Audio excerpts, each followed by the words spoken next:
नमस्कार साथियों, स्वागत है आप सभी का। अब थोड़े से ट्रीटमेंट और इलाज वाली दुनिया के अंदर प्रीवियस बहुत सारे लेक्चर्स में अपन रेगुलरली स्टडी कर रहे थे मल्टीपल डिजीज वाले एरिया को। अब बात करेंगे थोड़े से अपन इलाज को लेकर। इलाज वाला पोर्शन ट्रीटमेंट मॉडलिटीज या बात कर सकते हैं therapeutic portion of obstetrical nursing. और वहां थेरेपेटिकल पोर्शन में स्पेसिफिक जो मैनेजमेंट है वो टारगेट डिलीवरी को करता है। यहां वाला management general, nutritional, pharmacology, surgical नहीं होने वाला। यहां मैनेजमेंट में वो मॉडलिटीज यूज ली जाएंगी जो डिलीवरी को इजी बनाती हैं। उस कैटेगरी में आज के लेक्चर में अपने साथ जिस टॉपिक को लेकर के डिस्कशन स्टार्ट होगा सामने बोर्ड पे अवेलेबल है, फॉरसेप्स और वेंटोस डिलीवरी। फॉरसेप्स के अंदर देखें किस प्रकार फॉरसेप्स को बेबी के हेड पे अप्लाई करके डिलीवरी को इजी बनाया जा रहा है। और वेंटोस जब भी बात चलती है तो बहुत बार 3 इडियट की याद आ ही जाती है कि किस प्रकार एक वेंटोस कप को over the baby scalp apply करके डिलीवरी को इजी बनाया जाता है। ये दोनों जो थेरेपेटिक मॉडलिटीज हैं इन्हें कॉमनली डिस्कस किया जाता है। कारण सिर्फ इतना है कि इनके इंडिकेशन, कॉन्ट्राइंडिकेशन, प्री रिक्वायरमेंट काफी सिमिलरिटी रखते हैं। इसीलिए हम इन दोनों डिलीवरी एड्स को एक कंबाइंड वे में स्टडी करेंगे। आते हैं इसके अंदर कंटेंट की जानकारी लेने, जहां हमें 3 से 4 मोस्ट इंपॉर्टेंट एमसीक्यूज के बारे में भी इंफॉर्मेशन मिलेगी। एमसीक्यू मिलेगा हमें इसके आइडियल इंडिकेशन से। एमसीक्यू अराइज होता है फॉरसेप्स और वेंटोस की एप्लीकेशन को लेके, और बहुत स्ट्रॉन्ग एमसीक्यू आता है फॉरसेप डिलीवरी की लेट कॉम्प्लिकेशन से क्वेश्चन अराइज होके। आते हैं सारे कंटेंट और इन एमसीक्यूज की अवेलेबिलिटी को चेक करने इन कंटेंट के अंदर। उस कैटेगरी में सबसे पहले स्टडी करेंगे अपन फॉरसेप्स के वैरायटी को लेके। क्लासिफिकेशन ऑफ फॉरसेप्स स्टार्ट वहीं से करेंगे। देखें किस प्रकार से प्रेजेंट किया गया है। ये एक क्लासिकल क्लासिफिकेशन है जहां पे फॉरसेप्स को जिस एरिया में अप्लाई करते थे उस बेस पे इसे कैटेगराइज किया गया था। नाम थे सामने लो और outlet forceps, mid forceps, high forceps. ये काफी पहले समय से चलता आ रहा एक बेसिक क्लासिफिकेशन का मोड था जहां पे ये नाम यूज होते थे। अब इसे थोड़ा एडवांस कर दिया गया है। ये नाम सामने जो बोर्ड पे आपको दिखाई दे रहे हैं इन्हें आप कोरिलेट करेंगे हमारे पेल्विक के एरिया से, क्योंकि पेल्विस के अंदर भी कैविटी और आउटलेट वाली बातें चलती थी। थोड़ा आप कोरिलेट करेंगे तो बड़ा इजी हो जाएगा इसको पढ़ना कि जहां हम समझते थे कि लेबर वाले जो इवेंट है, स्टेशन वाला जो इवेंट है, एंगेजमेंट वाला जो इवेंट है पेल्विक के आउटलेट एरिया में होता था ईस्चियल स्पाइन पे। उससे ऊपर वाला पोर्शन कैविटी और उससे भी ऊपर वाला पोर्शन इनलेट कहलाता था। फीटल हेड की लोकेशन क्या है, कहां से उसको लेकर आना है, उस बेस पे ये सारे नाम है। प्रेजेंट में हाई फॉरसेप्स वाला जो एरिया था उसे यूज करना बंद कर दिया गया है, क्योंकि हाई कैविटी का मतलब होता है बच्चा बहुत ऊपर है और बहुत ऊपर से लाने के लिए फॉरसेप्स को इतना डीप एंटर नहीं कराया जाता। तो अब प्रेजेंट में जो कैटेगरी चलती है वो 3 चलती हैं, जिसमें नंबर 1 नाम होता है आउटलेट फॉरसेप्स, नंबर 2 चलता है लो कैविटी फॉरसेप्स, नंबर 3 आता है मिड कैविटी फॉरसेप्स, और नहीं यूज होता बिल्कुल भी हाई फॉरसेप्स। तो क्लासिफिकेशन में पढ़ने के लिए तैयार रहें। 3 वैरायटी, आउटलेट, लो कैविटी, मिड कैविटी। और यहां पे बहुत हमें मदद मिलेगी पेल्विस के लैंडमार्क को समझ करके। आउटलेट का मतलब होता है कि बच्चा ईस्चियल स्पाइन से बहुत नीचे है।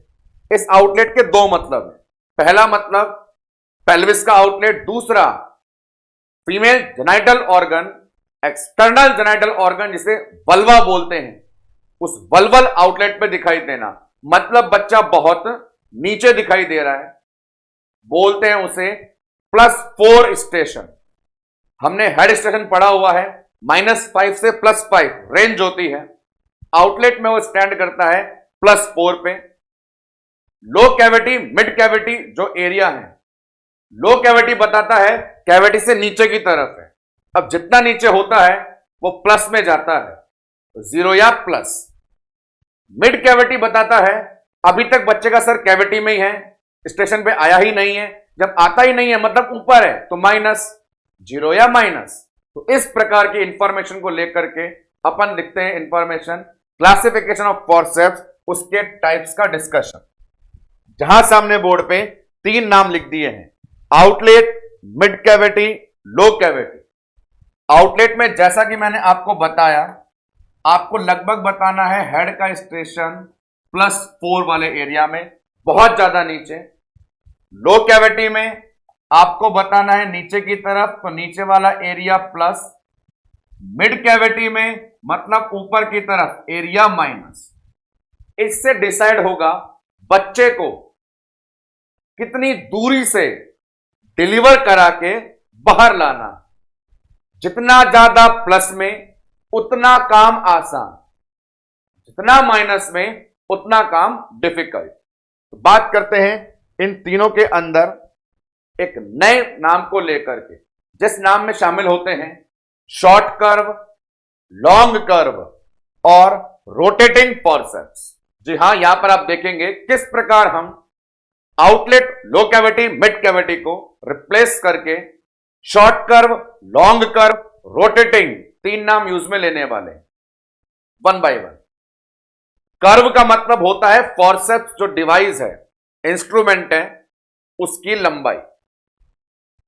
बहुत ही कम लंबाई का इंस्ट्रूमेंट चाहिए जब बच्चे को बहुत कम दूरी से लाना है, और कम दूरी से किसमें लाना है? आउटलेट में।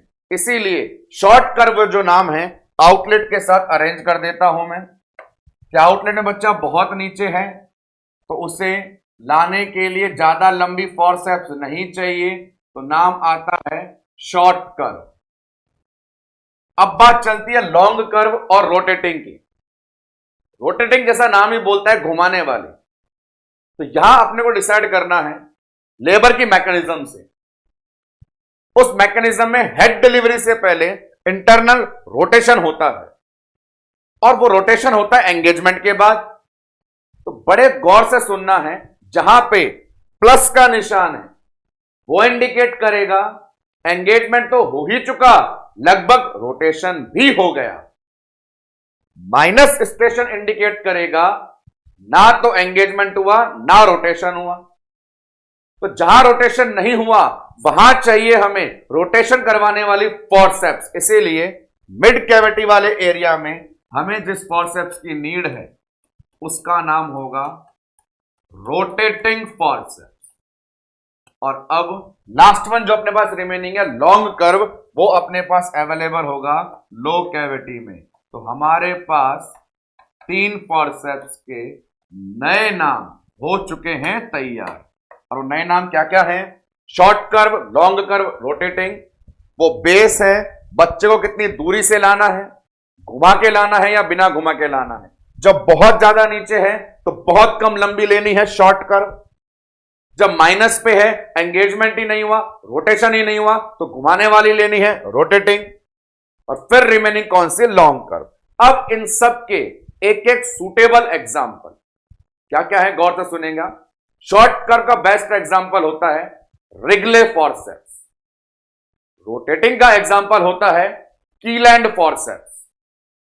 लॉन्ग कर्व का एग्जाम्पल है निवाइल या सैम्पसन फॉरसेप्स। तो कई बार एग्जाम्पल से भी एमसीक्यू बनता है। आइडियल शॉर्ट कर्व फॉरसेप्स का एग्जाम्पल रिगले,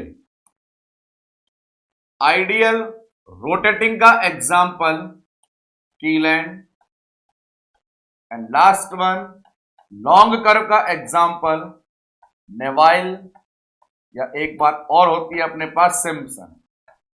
यहां गौर करना दोस्तों, ये सारे के सारे नाम जो अंग्रेजी औलादों के हैं ये विदेशी हैं। अपने हिंदुस्तान में भी एक कलाकार ने कोशिश करी थी बताने की, फर्स्ट इंडियन फॉरसेप्स, दास बोलते हैं, DAS, दास फॉरसेप्स। पर क्या करें, इस इंटरनेशनल मार्केट के अंदर इंडियंस थोड़े पीछे रह गए और एग्जाम के MCQ में ये गोरे मजे ले गए। इसीलिए ये 3 नाम सामने बोर्ड में आपको लर्न करने हैं। फर्स्ट इंडियन फॉरसेप्स दास होती है, पर MCQ में अभी तक वो पूछी नहीं गई है। जस्ट फॉर इंफॉर्मेशन ट्रांसफर मैं आपको बता रहा हूं, फ्यूचर सेंस में आपके यही सारे नाम काम आने वाले हैं। तो बोर्ड पे अवेलेबल है फॉरसेप्स डिलीवरी में यूटिलाइज होने वाली सभी प्रकार के फॉरसेप्स का एक बेसिक क्लासिफिकेशन। आप देखें अब एक बेसिक फॉरसेप्स की स्ट्रक्चर क्या क्या होता है उसके अंदर। तो देखो यहां पे ये इजीली ग्रैस्प करने के लिए, पकड़ने के लिए हैंडल है। उसके बाद स्टील के इंस्ट्रूमेंट की जो ब्लेड है वो शैंक पार्ट है, और फिर लास्ट वन ब्लेड्स है। अब इसमें ये ब्लेड्स बच्चे के सिर को पकड़ेगी, अंदर अंदर वाले एरिया को पकड़ेगी, तो वो पार्ट कहलाता है सिर को पकड़ना, सेफेलिक कर्व। और जो बाहर वाला एरिया है जो पेल्विस के कांटेक्ट में रहेगा वो कहलाता है पेल्विक कर्व। ब्लेड में 2 कर्व हैं, जिसने सिर को पकड़ा है सेफेलिक कर्व, जिसने पेल्विस को टच किया है वो पेल्विक कर्व। आइडियल फॉरसेप्स का नॉमेनक्लेचर। उसके अलावा तरह तरह की जो और फॉरसेप्स होती हैं उनके डायग्रामेटिक प्रेजेंटेशन भी अवेलेबल है हमारे पास। रिगले, शॉर्ट कर्व वाली, सिंपसन, ये अपने पास लो कैविटी वाली, कीलैंड, रोटेटिंग वाली, उन सभी के प्रेजेंटेशन। उन सब के प्रेजेंटेशन के अलावा सबसे बेसिक जो पूछा जाता है वो यही है, जहां पे सेफेलिक कर्व, पेल्विक कर्व पूछते हैं। अब मैं आपसे सेफेलिक पेल्विक कर्व को इनर आउटर से पूछना चाहूं तो बड़ा सरल है। अंदर वाला हिस्सा बेबी के हेड को टच करेगा तो इनर सेफेलिक, आउटर वाला एरिया पेल्विस को टच करेगा तो आउटर पेल्विक। तो ये हमारे फॉरसेप्स वेंटोस में बेसिक एक क्लासिफिकेशन ऑफ फॉरसेप्स। बात करते हैं शुरू जहां से MCQ। उस कैटेगरी में 2 नाम सामने बोर्ड पर है, इंडिकेशन और कॉन्ट्राइंडिकेशन। और यहां पे इंडिकेशन वाला जो सेगमेंट है वो जबरदस्त MCQ लेकर आता है। और क्या लेकर के आता है, रुको तुम्हारा मास्टर अभी बताता है। क्या MCQ है वो? एक समय था बीमारियों में जब आपको मैं प्रोलॉन्ग ऑब्स्ट्रक्टिव लेबर पढ़ा रहा था, और वहां पे डेफिनेटिव मैनेजमेंट में कई चीजें सिखा रहे थे, जैसे कॉन्ट्रैक्शन कम हो तो ऑक्सीटोसिन देते हैं, वरदान है। पेरिनियम रिजिड हो तो एपिसियोटोमी करते हैं, यह भी वरदान है।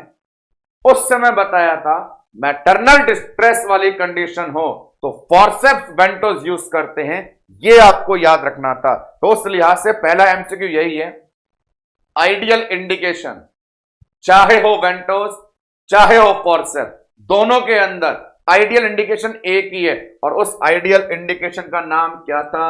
Maternal distress. This is the first MCQ over our condition ventouse and forceps delivery. इसको याद करें, इसको पढ़ने के लिए ही आज का लेक्चर लिया गया है। Ideal indication of forceps ventouse delivery क्या होगा हमारे पास? Maternal distress. इसके अलावा और भी बहुत सारे इंडिकेशंस होते हैं, जिनमें 2-4 नाम मैं लेना चाहूं, जैसे हाइपोटोनिक यूट्रस, नाम पता है, यूटेराइन इनर्शिया। उस कंडीशन में यूट्रस जोर नहीं लगा रहा, आप खींच के ले आओ। मदर विथ हार्ट डिजीज, जो प्रेग्नेंट मदर है उसे हार्ट डिजीज है। अब हार्ट डिजीज वाली, दिल की बीमारी वाली जोर लगाएगी तो कहीं दिल निकल के बाहर ना आ जाए, पाल्पिटेशन ना हो जाए, उसे प्रिवेंट करने के लिए हार्ट डिजीज वाले में भी यूज लेना है। और ब्रीच में आपने देखा था, भले ही पहले बटक्स आएंगे फिर शोल्डर आएंगे, लेकिन एक दिन ऐसा आएगा जब खोपड़ी भी बाहर आएगी, बर्न मार्शल मेथड, वहां भी हेड को निकालने के लिए फॉरसेप यूज कर सकते हैं। तो अदर इंडिकेशन में और नाम बताना चाहें तो 2-3 नाम नोट कर लें। एक कंडीशन, जब कंडीशन कैसी हो, यूटेराइन इनर्शिया, या आपको बताई मदर को क्या बीमारी हो गई, हार्ट डिजीज, या अपने पास ब्रीच में लिया कब, forehead, in breach for head, that's it. But the MCQ contain area is ideal indication, that will be maternal distress. बात करें कॉन्ट्राइंडिकेशन की, तो कॉन्ट्राइंडिकेशन ये है, तो सुने बड़े गौर से. फॉरसेप्स हो या वेंटोस, उनकी एक बहुत बड़ी क्वालिटी है और वही क्वालिटी उनकी बहुत बड़ी कमी भी है. क्वालिटी ये है कि हम सिर के ऊपर यूज होते हैं, कमी ये है कि सिर के अलावा और कहीं यूज नहीं होते हैं. यदि फीटल पार्ट बटक्स हो, शोल्डर हो, एक्सट्रीमिटी हो, तो फॉरसेप्स फेल, यही कमी है. तो कॉन्ट्राइंडिकेशन में लिख सकते हैं अदर देन सिफेलिक. तो कॉन्ट्राइंडिकेशन क्या लिखा आपने, जब डिलीवर होने के लिए खोपड़ी के अलावा कुछ और आ जाए तो हमारी फॉरसेप्स और वेंटोस का यूज नहीं होता. इसके अलावा जनरल सी बातें हैं, यदि कोई ब्लीडिंग डिसऑर्डर मदर को हो, क्योंकि फॉरसेप्स जब लगाएंगे तो पेरिनियल मसल स्क्रैच होंगी और डैमेज से ब्लड लॉस भी हो सकता है. यदि ब्लीडिंग डिसऑर्डर हुआ तो ब्लड लॉस अनकंट्रोलेबल हो सकता है, तो यूज नहीं करना. या फिर प्री मैच्योरिटी में बच्चे के स्कल में, बोन में इतनी स्ट्रेंथ नहीं है, यदि फॉरसेप्स का प्रेशर पड़ गया और बोन डिप्रेस हो गई तो जो अपने ब्रेन के टिश्यू हैं उन पे एडवर्स इफेक्ट पड़ सकता है. तो अदर कॉन्ट्राइंडिकेशन में आप मेंशन कर सकते हैं बच्चे का स्टेटस, प्रीमैच्योरिटी लेवल, या मदर को किसी प्रकार का ब्लीडिंग डिसऑर्डर. तो ये अपने पास जनरल से कॉमन इंडिकेशन एंड कॉन्ट्राइंडिकेशन है, बोथ वेंटोस और फॉरसेप्स के लिए. आगे बात करते हैं बहुत इंटरेस्टिंग इस सेगमेंट को लेकर के, प्री रिक्वायरमेंट. प्री रिक्वायरमेंट शब्द बताता है फॉरसेप्स यूज करने से पहले, वेंटोस यूज करने से पहले आपको क्या क्या तैयारी करनी है. उसके लिए एक बहुत ही बढ़िया न्यूमोनिक है फॉरसेप्स की फुल फॉर्म. देखिए सामने, यदि अपन सभी दोस्त मिलकर के फॉरसेप्स की फुल फॉर्म खोले,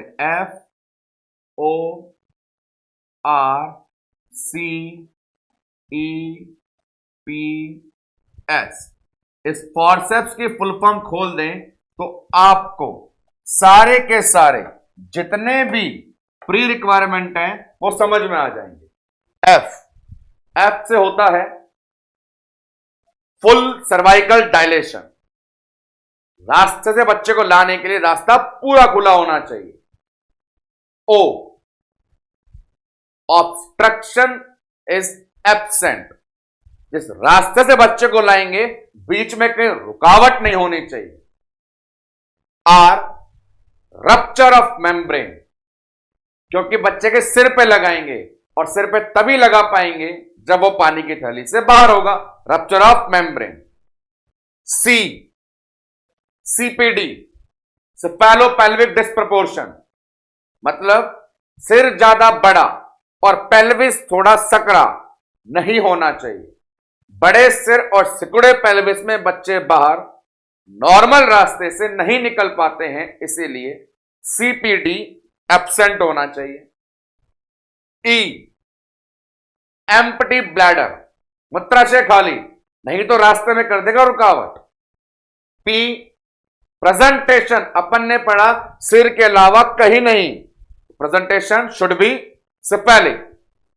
S, सूटेबल हेड एंगेजमेंट, कम से कम एंगेज तो होना चाहिए. कल को एब्डोमेन में बच्चा बोले निकाल के लिया हो वहां से, पॉसिबल नहीं. तो सारे नाम जो आपको बताए, full cervical dilation, obstruction should be absent, rupture of membrane, CPD absent, empty bladder, presentation से पहले सूटेबल हेड एंगेजमेंट, ये सारी प्री रिक्वायरमेंट कहलाती है. चाहे वेंटोस हो चाहे सिफेलिक, लिखते हैं एफ से फुल सर्वाइकल डायलेशन, ओ से ऑब्स्ट्रक्शन एब्सेंट, आर से रप्चर ऑफ मेम्ब्रेन, सी से सीपीडी एब्सेंट, ई से एम्प्टी ब्लैडर, एसपी से प्रेजेंटेशन सिफेलिक, और एस से सूटेबल एंगेजमेंट। तो सारे इंडिकेशन कॉन्ट्राइंडिकेशन और तैयारी करने के बाद बच जाता है एक ही काम कि अब बच्चे को लेके आ जाओ, कहते हैं प्रोसीजर। तो बात करते हैं प्रोसीजर की, उसको लेकर के प्रोसीजर में पहले पढ़ते हैं फॉर्सेप्स स्पेसिफिक। चाहे फॉर्सेप्स हो चाहे वेंटोज हो, हर प्रोसीजर की कुछ बेसिक से इंटरवेंशन होते हैं। जैसे डिलीवरी करवानी है तो लिथोटॉमी position, perennial care, local anaesthesia, ये तीन नाम जनरल से क्या क्या बोले मैंने कि मदर को पोजीशन कौन सी देनी है, लिथोटॉमी पोजीशन। अगला बोला जनरल नर्सिंग केयर में क्या आएगा, पेरिनियल केयर, और पेनफुल सेंसेशन के लिए लोकल लिग्नोकेन, तो लोकल एनेस्थीसिया। ये तो हो गई अपने द्वारा किए जाने वाले कॉमन जनरल से इंटरवेंशन। अब सुनेंगे आप स्पेसिफिक इंटरवेंशन, वो क्या है, तो कुछ प्रिंसिपल है। फॉर्सेप्स को कहां अप्लाई किया जाता है, कैसे अप्लाई किया जाता है, तो उसका नियम है, बड़े गौर से सुने। जो फॉर्सेप्स हैं दो, एक राइट में एक लेफ्ट में, लाइन आती है left lower first, left lower first, मतलब बाएं हाथ में लेफ्ट हैंड में जो फॉर्सेप्स है उसे पहले इंट्रोड्यूस करेंगे, उसके बाद में राइट। और राइट जब इंट्रोड्यूस करेंगे तो वो लेफ्ट से ज्यादा ऊपर दिखेगी, तो लेफ्ट वाली कैसे दिखेगी, नीचे। लेफ्ट को पहले अप्लाई करना है और राइट के कंपैरिजन में नीचे भी रखना है। तो नियम है फॉर्सेप्स का लेफ्ट लोअर फर्स्ट। सेकंड, लगाना कहां है, हेड पे लगाना है डेफिनेट, हेड बहुत बड़ा है, उसके लिए फीटल हेड में पढ़ा है आपने स्पेसिफिक डायमीटर, बाइपेराइटल डायमीटर, बीपीडी, वहां इसको अप्लाई करना होता है। पिक्चराइजेशन में भी बता रखा है कि एप्लीकेशन ऑफ फॉर्सेप्स के अंदर बाइपेराइटल डायमीटर पे इन्हें अप्लाई किया जाता है। ये दो चीजें तो बड़ी इंटरेस्टिंग, दो लाइनें पहले बोर्ड पर क्या बताया गया, लेफ्ट लोअर फर्स्ट, पहले लेफ्ट फॉर्सेप्स इंट्रोड्यूस करेंगे और उसे लोअर भी रखेंगे, और अप्लाई कहां करनी है, बाइपेराइटल डायमीटर पे, अप्लाइड ओवर बीपीडी, बाइपेराइटल डायमीटर। अब एक और इंफॉर्मेशन, वो क्या, फॉर्सेप्स जब इंट्रोड्यूस करते हैं तो मदर के पेल्विस में जो मसल्स मास, ऑर्गन मास है, उसे दूर करते हैं। कुल मिला के क्या है, बीच में रास्ता बनाइए, फॉर्सेप्स लगाई, उन मसल को दूर दूर करोगे तो ही बच्चे के डिलीवर होने का पैसेज बनेगा। तो मांसपेशियों को औजारों की मदद से, इंस्ट्रूमेंट की मदद से खदेड़ करके जब साइड में किया जाता है तो उसमें जोर लगता है, उसमें प्रेशर लगता है। और यह प्रेशर कहां अप्लाई हो रहा है, बच्चे के सर पे या मदर के टिश्यू पे। बच्चे के सर पे मत लगाना, कचूमर बन जाएगा। कहां लगाते हैं, मदर के टिश्यू पे। अब मदर के टिश्यू पे कितना जोर लगाया वो डिपेंड करता है प्राइमी है या मल्टी। प्राइमी पैरा है तो मसल्स में ताकत ज्यादा, दूर करने में प्रेशर भी ज्यादा। मल्टी पैरा है, कंपैरेटिवली मसल्स लूज हैं तो दूर करने में ताकत भी कम। तो यहां ध्यान रखना कि फॉर्सेप्स के अंदर जो इंस्ट्रूमेंट है उससे मैटरनल पेल्विक टिश्यू पे प्रेशर लगाते हैं, उन्हें दूर करते हैं ताकि आने वाले बच्चे के लिए रास्ता बने। प्राइमरी में ये अलग होता है, मल्टी में अलग। प्राइमरी में लगभग 20 kg वजन जितना और मल्टी में 13 kg वजन जितना। तो लाइन लिखता हूं मैं, pressure over maternal tissue, pressure over maternal tissue, primary के अंदर 20 kg लायक और मल्टी में लगभग 13 kg। तो ये अपने पास फॉर्सेप्स एप्लीकेशन का प्रोसीजर। इमीडिएट फॉर्सेप्स एप्लीकेशन के बाद हमें पढ़ना है वेंटोस एप्लीकेशन। अब वेंटोस एप्लीकेशन के अंदर फर्स्ट वन आप बताएंगे, प्लेस कहां लगाते हैं, आइडियल प्लेस क्या होता है उसके बारे में बताना है। तो सामने देखें बड़े गौर से, ये जो एरिया है यहां पे आपको ये वाला जो एरिया है यहां पे आपको लगा के बताया जा रहा है वेंटोस का कप। लैंग्वेज कैसे याद करते हैं उसे गौर से सुनना।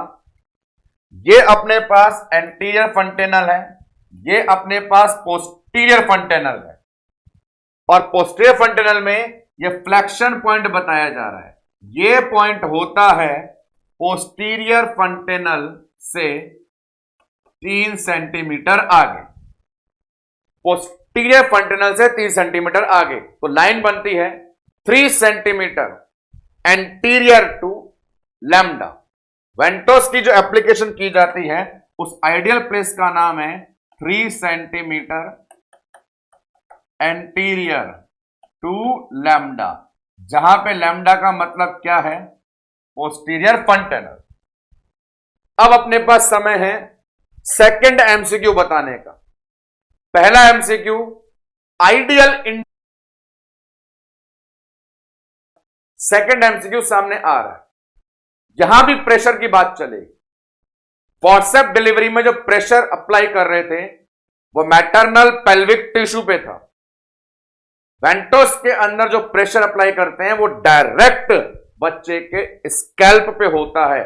और उस प्रेशर की यूनिट कितनी होती है, याद कीजिए उस 3 इडियट के सीन को, जहां पर आमिर खान के द्वारा बनाया गया जो इन्वर्टर वायरस था उसमें आर माधवन धीरे धीरे प्रेशर सेट करता था। आमिर खान लैपटॉप पे करीना से बात करता हुआ चेक करता था कितना प्रेशर आइडियल है, और उस मीटर के अंदर 0.1, 0.2, 0.3 रीडिंग होती थी, सक्शन प्रेशर कितना रखना होता है। तो वो एक एमसीक्यू बन के आता है। आइडियल है उसकी रेंज 0.8 kg पर सेंटीमीटर स्क्वायर। ये रेंज है, एग्जाम के लिए इंपॉर्टेंट है, सामने नोट करवाता हूं कि यहां पे पहली बात तो ये हमें ये पता हो कि जो प्रेशर लगेगा वो बच्चे के सर पे लगेगा। Pressure over scalp. वेंटोस में जो प्रेशर लग रहा था वो मैटरनल टिश्यू पे लग रहा था। कितना होता है प्रेशर, उसकी रीडिंग बता रहे हैं सामने, 0.8 kg पर मीटर स्क्वायर। और ये अपने पास एक अच्छा एमसीक्यू बनता है सेकंड वन, मैटरनल डिस्ट्रेस के बाद में सेकंड वन। तो ये एप्लीकेशन हुई वेंटोस की। क्योंकि ये वेंटोस की एप्लीकेशन डायरेक्ट फीटल स्कैल्प पे होती है, तो कभी कभार बच्चे के स्कैल्प की स्किन जो है वो वेंटोस सक्शन के साथ खिंच करके बाहर आ जाती है। बर्थ इंजरी में पीडियाट्रिक में नाम पढ़ते हैं आप लोग स्पेर हेमाटोमा और कैपेट फक्सोडिनम, पर यहां पर जो आर्टिफिशियल स्कैल्प एलिवेशन हो जाता है उसे नाम देते हैं चिगोन। जी हां, आपसे सवाल बन सकता है किसी भी मोड पे कि चिगोन क्या होता है। तो चिगोन आर्टिफिशियल एलिवेशन ऑफ स्कैल्प, कारण जिस सेक्शन से आपने वेंटोस डिलीवरी करवाई साथ में चमड़ी ऊपर उठ के आई और क्या कहलाई, चिगोन।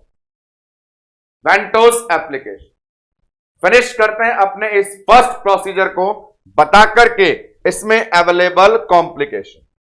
और ये कॉम्प्लिकेशन वाला सेगमेंट वो है जहां से हमारा फॉर्सेप्स वेंटोस का थर्ड एमसीक्यू है। तो कोई भी स्मॉल कंटेंट सामने लेक्चर बोर्ड पे आए आप सबसे पहले उसके अंदर पाए जाने वाले एमसीक्यू के बारे में जान पाए, ये मोस्ट वाइटल सेगमेंट होता है। तो यहां पे कॉम्प्लिकेशन जो हजारों बार पूछी गई है वो है लेट कॉम्प्लिकेशन ऑफ फॉरसेप्स। तो फॉरसेप्स जब इंट्रोड्यूस करते हैं बच्चों को डिलीवर करवाने के लिए, तो कभी कभार सैक्रल बोन कंप्रेस होने से, नर्व कंप्रेस होने से लाइफ लॉन्ग बैक पेन की कंप्लेंट रह जाती है, और यही अपना एमसीक्यू है। लैंग्वेज क्या आएगी? लैंग्वेज निकल के आएगी आपके पास में लेट कॉम्प्लिकेशन ऑफ फॉरसेप्स। ये सवाल पूछा जाएगा और जवाब में आपको देकर के आना होगा बैक एक, कमर दर्द, क्योंकि ये स्टील के औजार सैक्रल नर्व को दबा करके लंबे समय तक का दर्द दे गए। इसके अलावा जनरल जो कॉम्प्लिकेशन पूछी जाती है उनमें शामिल होता है इंस्ट्रूमेंटल इंजरी, जो हो सकती है क्रेनियम पे और फेस में, क्योंकि लगा रहे हैं पूरे सर पे। तो जनरल बात करें उसके लिए भी आंसर तैयार रहे कि अपने पास जनरल कॉम्प्लिकेशन क्या होगी, तो वहां पे दो injury, facial then cranial injury. So this is the whole information regarding our first therapeutic surgical modality, the name as forceps and ventouse delivery. आज के लेक्चर में ही अपन इंक्लूड करेंगे एक और ऐसी इंस्ट्रूमेंटल डिलीवरी को ही आपके सामने बोर्ड पे अवेलेबल, एपिसियोटॉमी। कंटेंट सारे बोर्ड पे अवेलेबल है, किस किस सब हेडिंग्स के थ्रू डिस्कस किया जाएगा। एपिसियोटॉमी बात करते हैं इसको लेकर बनने वाले सवालों के साथ में। यहां सवाल पहले से डबल है। फॉरसेप्स वेंट्रोस में 3 सिखाए। Ideal indication maternal distress, ventouse pressure 0.8, late complication back एक। यहां पे सवाल की लिमिट रेंज ज्यादा है, लगभग 6 से 8 है। उस कैटेगरी में शामिल होते हैं एपिसियोटॉमी कौन सी इंजरी है, आइडियल टाइमिंग क्या है, मोस्ट कॉमन कौन है, सेकंड मोस्ट कॉमन कौन है, लेट कॉम्प्लिकेशन क्या है, और फिर रिकवरी में, नर्सिंग केयर में एम्बुलेशन कब कराना है, स्टिच रिमूव कब कराने हैं। ऐसे करके 5-7 एमसीक्यू को लेकर आपके सामने अवेलेबल है next surgical modality, the name as episiotomy. तो आइए बात करना शुरू करें इसके बारे में। फर्स्ट वन बोर्ड पे अवेलेबल है, इसके बारे में बताया जाए तो उस बताने की कैटेगरी में गौर फरमाइएगा कि एपिसियोटॉमी है क्या। तो डिलीवरी को आसान बनाने का एक तरीका है जिसमें पेरिनियम पे कट लगाते। पेरिनियम पे कट लगाएंगे तो वो रास्ता जिससे बच्चा डिलीवर हो रहा है, बर्थ कैनाल, वो एरिया वाइड हो जाएगा और वाइड होने से डिलीवरी प्रोसेस इजी बन जाएगा। तो 1 लाइन डिफाइन करना हो इसको, व्हाट इज एपिसियोटॉमी, तो आंसर देंगे it is widening of birth canal. तो general as a intro 1 line इसके लिए मेंशन करना चाहें तो वो अपने पास है, it is widening of birth canal. ये तो जनरल सी परिभाषा हो गई, और जनरल बातें फटाफट से खत्म करके देखिए फिर वो ग्रीन मार्कर वाला आ गया आपके पास एमसीक्यू। और ये बहुत इंपॉर्टेंट चीज है जो अब इसके अंदर आने वाली है। वो क्या? एपिसियोटॉमी में पेरिनियम में अपन कट लगाते हैं, तो सवाल बनता है एपिसियोटॉमी कौन सी डिग्री की पेरिनियल इंजरी है। उस पेरिनियल इंजरी को डिटेल में खोलने के लिए सामने मैं आपको एक क्लासिफिकेशन पढ़ाऊंगा, उसमें आप देख सकते हैं यहां 4 ग्रेड है, ग्रेड 1, ग्रेड 2, ग्रेड 3, ग्रेड 4। जिस भी साथी विद्यार्थी को ये सब कुछ याद करना हो उसको मेरा सलाम, लेकिन जिसको 1 लाइनर आंसर जान करके सीएचओ बनना हो वो आ जाए बोर्ड के इस तरह। ये 1 लाइन में जवाब चाहिए साहब कि एपिसियोटॉमी कौन सी डिग्री की पेरिनियल इंजरी है। क्वेश्चन पहला लगा रखा है, आंसर है second degree. Second degree perineal injury, तो अपने पास ये रहा जवाब। Episiotomy is second degree perineal injury. याद करें, मजे लें, सिलेक्शन लें और फिर अच्छे विद्यार्थी बोर्ड के इस सेगमेंट में आ जाए कि एक्चुअली पेरिनियल इंजरी का क्लासिफिकेशन कैसे है। क्योंकि सबूत दूं, प्रूफ दूं आपको, पीजीआई एम्स बठिंडा के अंदर पेरिनियल इंजरी की ग्रेड से सवाल पूछा गया है कि पेरिनियम पे कौन सा पोर्शन कितना इन्वॉल्व हो जाए कि ग्रेड चेंज हो जाए। बड़े कंसंट्रेशन से बोर्ड पे देखिएगा। नंबर 1, ग्रेड 1 जो है उसके अंदर जो इंजरी होती है वो कॉमनली इन्वॉल्व करती है ओनली स्किन को।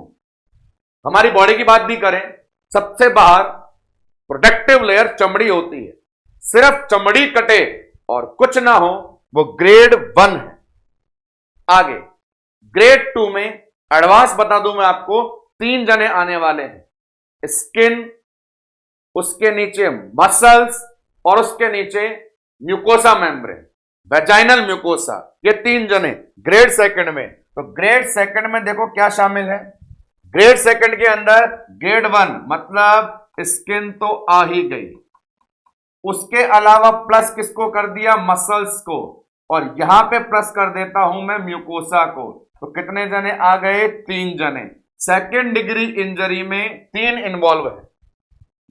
केवल चमड़ी फटे 1 डिग्री, चमड़ी, मांसपेशी, म्यूकोसा मेम्ब्रेन 3 जने वो रप्चर हो जाए सेकेंड डिग्री। इस बेस पे बहुत बड़ी बातें करी जाती है। हमारे शरीर में भी ऊपर स्किन है, उसके नीचे मसल्स है, उसके नीचे म्यूकोसा मेम्ब्रेन है। तो पूछते हैं ये घाव लंबा है कि गहरा है, लंबा है कि गहरा है? जवाब जाएंगे डीप है। कितनी layer, triple layer. Episiotomy incision कैसा होता है, ट्रिपल लेयर। और जब अपन इंसिजन करेंगे डिलीवरी के बाद रिपेयर भी करेंगे, तो रिपेयरिंग कैसी होगी, ट्रिपल लेयर रिपेयरिंग। रिपेयरिंग में सूचर भी लगाएंगे। अब सूचर भी 2 प्रकार के, कटने वाले, गलने वाले। कटने वाले, गलने वाले सवाल बन गया, कौन से लगाओगे, साफ दोनों लगाएंगे। अंदर म्यूकोसा में, मांसपेशी में गलने वाले लगाएंगे और ऊपर कटने वाले लगाएंगे। तो इतनी सारी इंफॉर्मेशन सिर्फ ये पता होने पर कि 3 जने इन्वॉल्व थे, skin, muscle, mucosa, second degree. इसके बारे में इतना क्यों चिल्लाना पड़ रहा है, क्योंकि यही तो हमारी एपिसियोटोमी है, सेकंड डिग्री पेरिनियल इंजरी।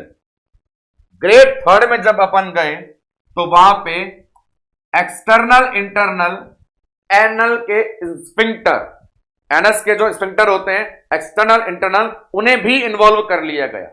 और ग्रेड 4 में इनके अलावा एनल की म्यूकोसा भी आ गई। तो हमारे पास सामने 4 ग्रेड, केवल skin first grade, skin, muscle, mucosa second grade, skin, muscle, mucosa plus anal sphincter third grade, skin, muscle, mucosa, anal sphincter plus anal mucosa fourth grade. तो टोटल अपने पास 4 ग्रेड होती हैं। पीजीआई बठिंडा एम्स के अंदर grade 3 से MCQ पूछा गया था। और आपके लिए जो सिंपल एमसीक्यू है मैंने यहां बता दिया कि अपनी एपिसियोटोमी कौन से डिग्री की पेरिनियल इंजरी है, आंसर सेकंड डिग्री। आगे बढ़े, बैक टू बैक 3 सब हेडिंग के जवाब देने के लिए, इंडिकेशन, एडवांटेज और टाइमिंग। और यहां पे पहले माथे पर ठोक दूं तो ये रहा सवाल, यहां से आपका आज का एपिसियोटोमी का दूसरा सवाल। पर फिलहाल करते हैं सबके बारे में बात। हल्के फुल्के इंफॉर्मेशन सब जने देख करके जा रहे हैं। क्या क्या है वो, इंडिकेशन, इंडिकेशन से एमसीक्यू नहीं है, जनरल सुने, लिखें, आगे बढ़े। क्या क्या होंगे वो इंडिकेशन में, नंबर 1 जब पेरिनियम टाइट हो, रिजिड पेरिनियम।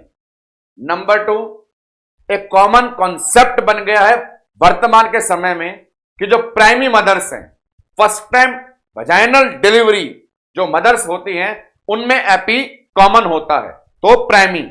इसके अलावा अपन ने पढ़ा है प्रोलॉन्ग लेबर, प्रेसिपिटेट लेबर, दोनों के अंदर यह परफॉर्म किया जाता है।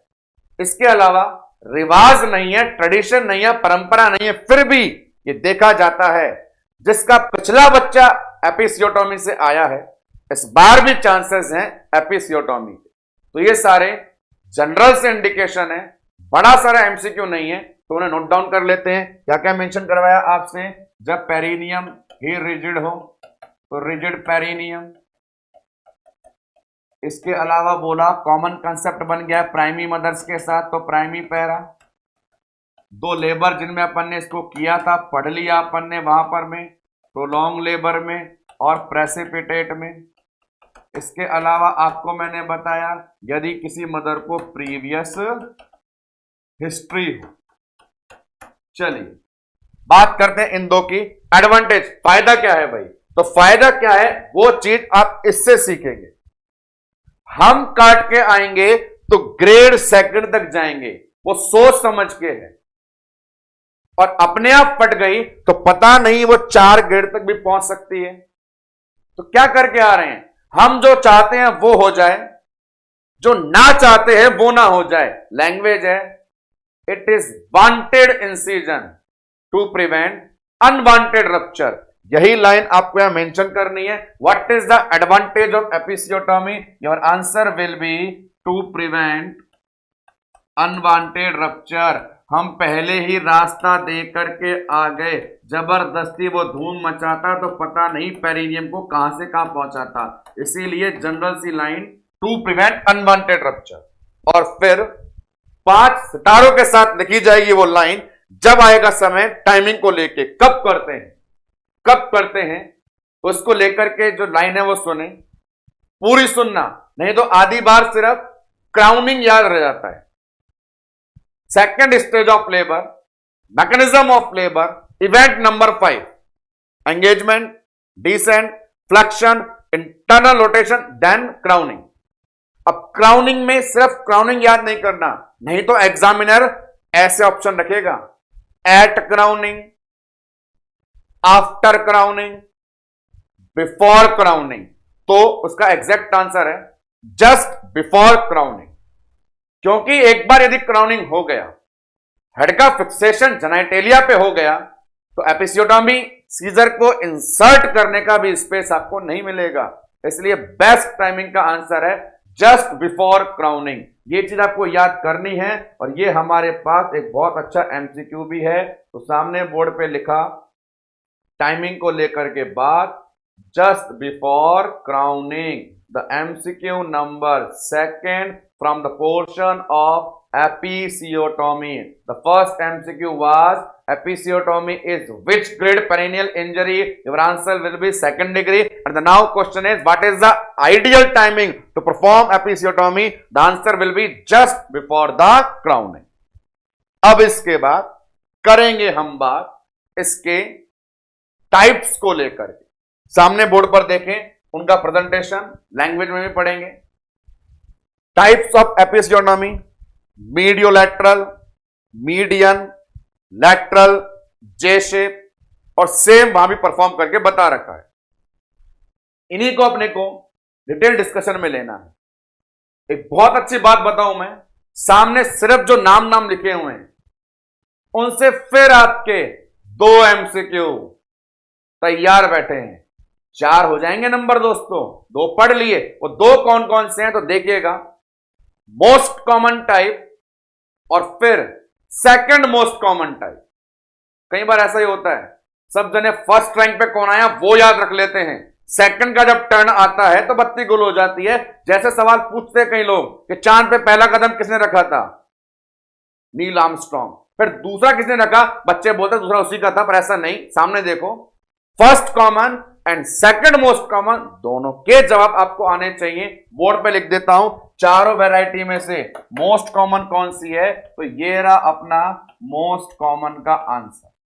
लेकिन जब आ जाए सवाल सेकंड मोस्ट कॉमन कौन सी है, तो दोस्तों उसको भी याद कर लेना, वो इसके नीचे वाला मीडियन है।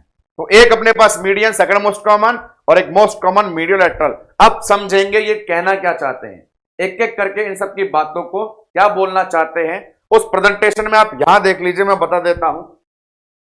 एक होता है मीडियन, बीच, वो बोलता है बीच में से शुरू करूंगा और बीच में ही चलता रहूंगा, बिल्कुल नहीं रुकूंगा। वो ये रहा, सेंटर से स्टार्ट हो रहा है, सेंटर में ही चल रहा है, एकदम बीचों बीच है, तो नाम मीडियन ये दिया जाता है। ये फर्स्ट वैरायटी। इसमें इंसिजन लगभग 1.5 सेंटीमीटर का होता है। अब मीडियन में समस्या क्या आ गई, जब बीचों बीच वार करोगे तो तकलीफ बहुत ज्यादा होती है। किसी भी एंगल में सोच के देख लेना, बीचों बीच एकदम मौके पर चोट करके आते हैं तो घाव बड़े गंभीर बन जाते हैं। इसीलिए वहां पे जवाब देना है, the median episiotomy is not perform nowadays due to the risk of muscles damage. चलिए साहब आगे बढ़े।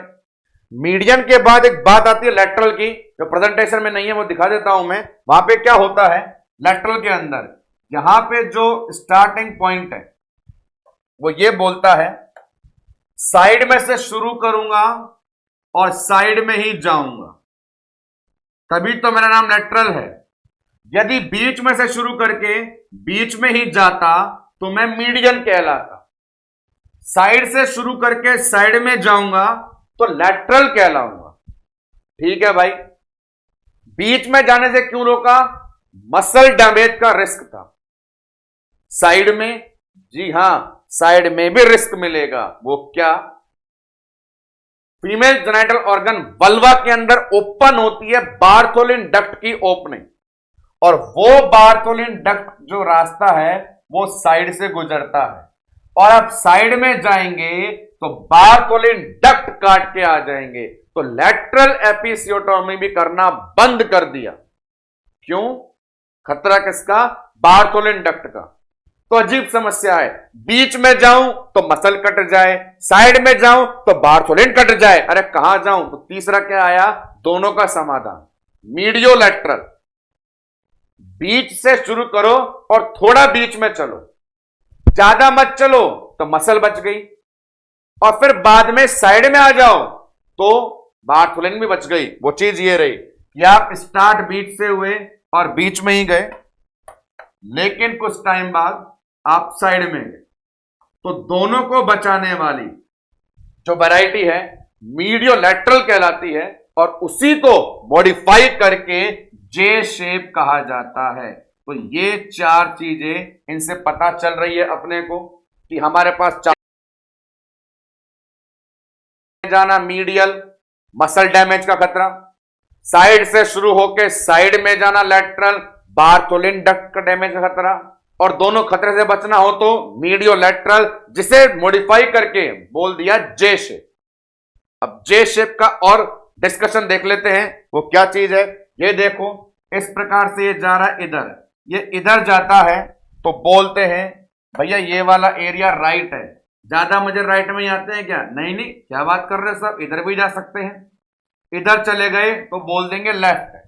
तो जे शेप जो होती है वो 2 प्रकार की, राइट और लेफ्ट। और जैसे राइट लेफ्ट किया, बड़ा इंटरेस्टिंग सवाल बनता है टाइमिंग का। घड़ी में जब सुइयां इस कांटे पे होती है तो या तो 5 बजते हैं या 7 बजते हैं। देखो कितने बजा रहा हूं, आप भी देख लीजिए। यहां पर राइट में कितने बज गए, 7 बज गए, और लेफ्ट वाले इंडिकेशन से 5 बज गए। यदि इसको कुछ और ना समझ के घड़ी समझा जाए तो नाम आते हैं 5 o'clock, 7 o'clock। तो जे शेप के और नाम क्या क्या हैं, 5 o'clock पोजीशन, 7 o'clock पोजीशन, ये 2 नाम आते हैं। अब इसमें एक और एमसीक्यू आता है कि 5 बजते हैं लेफ्ट में और 7 बजते हैं राइट में, तो जवाब दो प्यारो कि ज्यादा कौन सा प्रेफरेबल होता है। तो मोस्ट प्रेफरेबल होती है राइट साइडेड। वो किस बेस पे बोल सकते हो, वो आप तब बोल सकते हो जब आपको राम धर्म से याद आ जाए कि नॉर्मल पोजीशन ऑफ फीटस क्या होती है, LOT या LOA, इन दोनों में से एक होती है। इन दोनों में बच्चा लेफ्ट में है तो जिस तरफ बच्चा लेफ्ट में है वहां कट नहीं लगाएंगे, उसके अपोजिट लगाएंगे। इसीलिए मोस्ट कॉमन कौन सी, राइट में। तो ये सारी बातें राइट डाउन का समय आ गया। क्या क्या पढ़ा आपने, एपिसियोटोमी के टाइप 4 होते हैं। बीच में से शुरू होकर बीच में चले मीडियल, मसल डैमेज का खतरा। साइड से शुरू होकर साइड में जाए लेटरल, बार्थोलिन डैमेज का खतरा। दोनों को मिक्स कर दे तो मीडियो लैटरल, मॉडिफाई कर दे तो जे शेप। कितने नाम, 5 बजे 7 बजे। मोस्ट कॉमन कौन सा, राइट साइड। और 2 एमसीक्यू जो मिले वो ये रहे। इस बार हरा नहीं लगाया, लो हरा लगाते हैं। ये आपका एमसीक्यू तीसरा, ये आपका एमसीक्यू चौथा। और इनके बारे में लैंग्वेज लिखना स्टार्ट करें टाइप्स में, 1 बाय 1 देखिए। सबसे पहला नाम आप क्या दे सकते हो? मीडियन।